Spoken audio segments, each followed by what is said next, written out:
Hi, it's Grammy from Grammy and Grandpa Read, and today I have a book for you called Babar and Father Christmas, and it is written by Jean de Brunhoff. One day, Zephyr calls his friends, Arthur, Palm, Flora, and Alexander. Listen to the wonderful tale which I've just heard. It seems that in man's country, every year on the night before Christmas, a very kind old gentleman with a large white beard, wearing a red suit with a pointy hood, flies over the countryside. He carries with him a great quantity of toys and gives them to little children. They call him Father Christmas. It is difficult to catch a glimpse of him, for he comes down the chimney while one sleeps. Next morning, the children know he has been there because they find toys in their shoes. Why shouldn't we write him and ask him to come here too and see us in the elephant's country?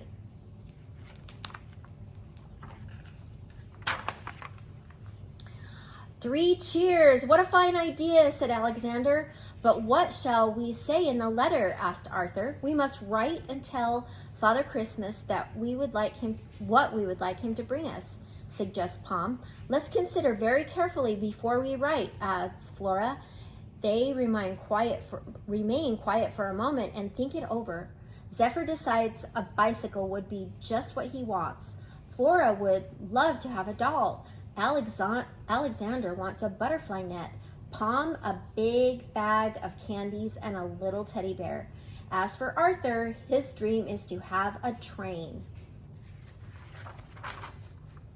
Then each, having decided what to wish for, Zephyr is chosen to write the letter, for he has the best handwriting. He applies himself to the task. Arthur remembers that a stamp must be put on the envelope, and then they each sign their names and go off together in great glee to mail the letter. Every morning the five friends eagerly await the postman. They rush out to meet him as soon as they see him coming. But alas, although the postman searches carefully, there is no answer from Father Christmas. One day, Babar happens to see them and says to himself, "Whatever can be the matter with those children? They look so dreadfully sad." So he calls to them and says, "Come on, tell me what's the matter." Zephyr tells him the story of his letter. "And you haven't had an answer, is that it? Asked Babar. "You must have forgotten to put a stamp on it." "Oh no, we didn't," Arthur remembered to. "Well then, Father Christmas hasn't had time to answer it yet. Cheer up and run along now and play. Possibly you've given me a very excellent idea." Babar paces thoughtfully up and down, lost in thought. "I wonder why I never thought myself of asking Father Christmas to come to the elephant country. The best thing to do would be to start out at once to find him. If I ask him personally, he will surely not refuse to come." His mind was made up. Babar hurries to inform Celeste of his intentions. She helps him pack and get ready. She would like very much to go along, but Babar explains to her that she needs to be at home to rule the country during his absence, and also remarks that queer characters like Father Christmas are often shy, rarely allow themselves to be approached by more than one person at a time. Babar arrives in Europe after a very good journey. He has stepped from the train. In order to not be recognized, he left his crown at home. He drives to a little old hotel, which is clean and quiet, and is given a room which pleases him. Next, he undresses and washes up a bit. One always feels so refreshed after a good cleaning up. What can be making that funny little noise, wonders Babar as he dries himself off. Without moving, he looks around, and all of a sudden he sees three young mice. The least timid of them says, "Good day, my stout sir. We have a pleasure of your company for long?" "Oh, will we have your pleasure for company for long?" "Oh no, I'm just passing through. I'm looking for Father Christmas," answers Babar. "You're looking for Father Christmas? Why goodness, he's here in this very house. We know him well. We'll show you to his room," chorused the three little mice. "How wonderful! What a really extraordinary luck. Just give me time to put my dressing gown and I'll be with you, cries the excited Babar. But where on earth are these little mice leading me? Wonders Babar as he stops a moment on the stairs to catch his breath. Father Christmas must live way up on the top floor. No doubt he likes to have a good view and plenty of open space around him. While Babar is making these observations, the three little mice reach the attic. Whatever are they doing over here in that corner? They seem all excited. Where are you? Calls Babar. Up here in the attic, answers the little mice. Come, quickly. We have taken Father Christmas down from the top of the tree. When Babar joins them, the delighted little mice say, there is Father Christmas. He lives there peacefully the whole year round, excepting on Christmas Day when they come to fetch him and hang him on the top of the new Christmas tree. After the holidays, he resumes his place in this corner and we come and play with him again. But this isn't the one I'm looking for. I want to find a real live Father Christmas, not a doll, says Babar sadly. Next morning, Babar hears a tapping at his window. He sees some sparrows outside on the sill. They speak to him and say, we understand that you are searching for the real live Father Christmas. We know him well. We are going to take you to him. And off they fly joyously. Pointing out the way to Babar, they lead him across the big bridge over the river. We're almost there, they call. We usually find him around here. He sleeps under the bridge. Well, well, that is strange, thinks Babar. There he is, cry all the little sparrows together. He's over there next to the fisherman casting his line.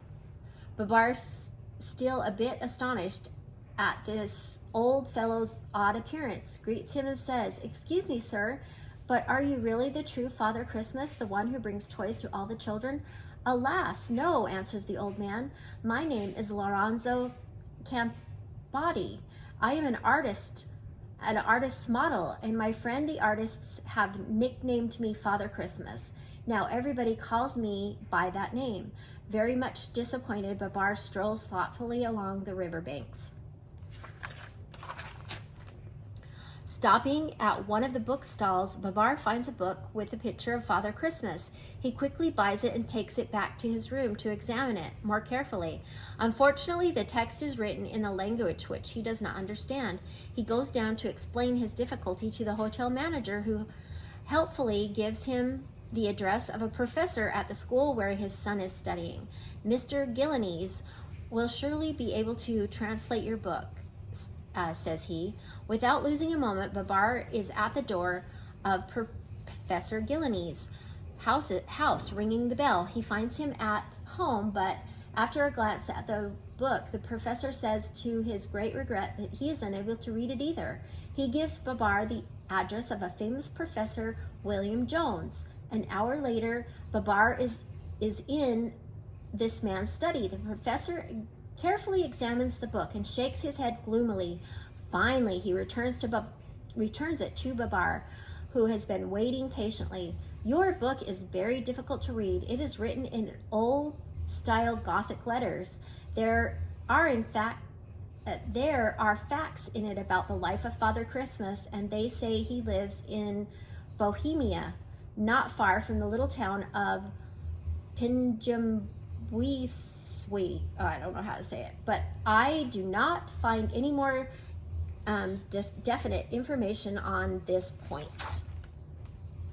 Babar goes off and sits on a bench in the public park to think the matter over. The birds recognize him and come over to inquire whether he's found Father Christmas. No, not yet, answers Babar. I only know that he lives far away from here, near the town of Pimju. I don't know. Truly, this is a difficult search. Just then, a little dog who is passing by says to Babar, "Pardon me, sir. I am very good at finding things which are lost because I have a highly developed sense of smell. If only I could have a sniff of the doll which Father Christmas gave to little Virginia over there, I'm sure I'll be able to help you find him.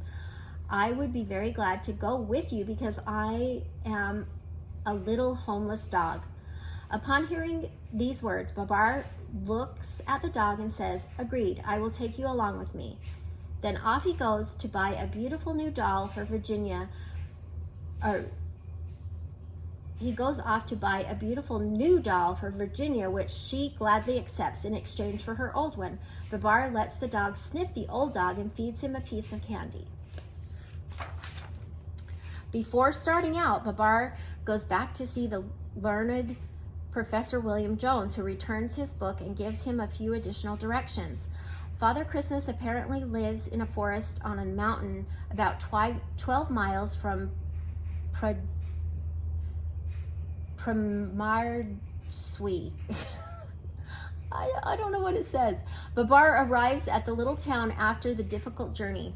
It's very cold and a great deal of snow has fallen. Babar therefore equips himself accordingly. He buys some skis, hires a sleigh, has himself driven to the foot of the mountain. Pretty soon he has to get out, and accompanied by his faithful Duck, which is the name he has given the dog,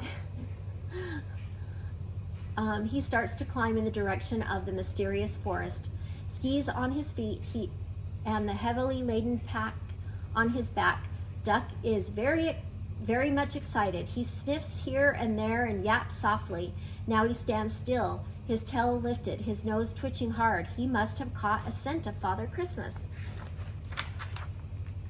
Suddenly, Duck is off on the run. I've got it! I've got it! We're on the right track. His loud barking echoes through the woods. But what is that stirring in the wild woods? It's a band of little mountain dwarfs who have hidden themselves behind the tree trunks. Duck would like to see them nearer by, but they rush at him, pelting him fast and furious with hard-packed snowballs, which land on his head and his eyes and his sides. Half choked, half blind, his tail between his legs, Duck decides to retreat. He quickly runs to rejoin his master and arrives breathlessly, feeling very foolish. When Babar sees him, he stops short and asks, "What's happened?" Duck tells him of his adventure with the little bearded dwarfs. "Good, we must be getting nearer," replies Babar. "I am very eager to meet those dwarfs, and lead me to them." A few minutes later, it is Babar's turn to meet the dwarfs. They try to frighten him. They rush bravely towards him and pelt him. But Babar kindly takes a deep breath and blows out hard in their direction. They tumble down, one on top of another, and as soon as they can scramble back to their feet, off they run noiselessly disappear. Babar roars with laughter and continues on his way, following Duck, who has now found the scent again. The little dwarfs have to run to find Father Christmas, and they tell him, all jabbering at once, that an enormous animal with a long nose blew them so hard that he knocked them down and chased them away. Father Christmas listens attentively. The little dwarfs add that when they fled, this big monster was quite near, and that, guided by an ugly little cur, he was heading straight for the secret cave of Father Christmas. They were right. Babar is near the cave, but a storm of extraordinary violence suddenly bursts upon them, and the winds blow so hard that the snowflakes pricks his eyes and his skin. It is impossible to see. Babar struggles desperately. Then, realizing the danger of obstinately forging ahead blindly, he decides to dig himself a hole for shelter. Then he rigs up a roof with his skis and ski poles and some snow blocks. The two companions are fairly well protected now. Whew! It is cold and my trunk is beginning to freeze, thinks Babar. Duck is also cold and tired. All of a sudden, Babar feels the earth giving way under him, and he and Duck drop out of sight. Where have they fallen? Without realizing it, they have dropped right down through a chimney vent into the cave of Father Christmas. Father Christmas! Cries the amazed Babar. Duck, we've arrived at our destination.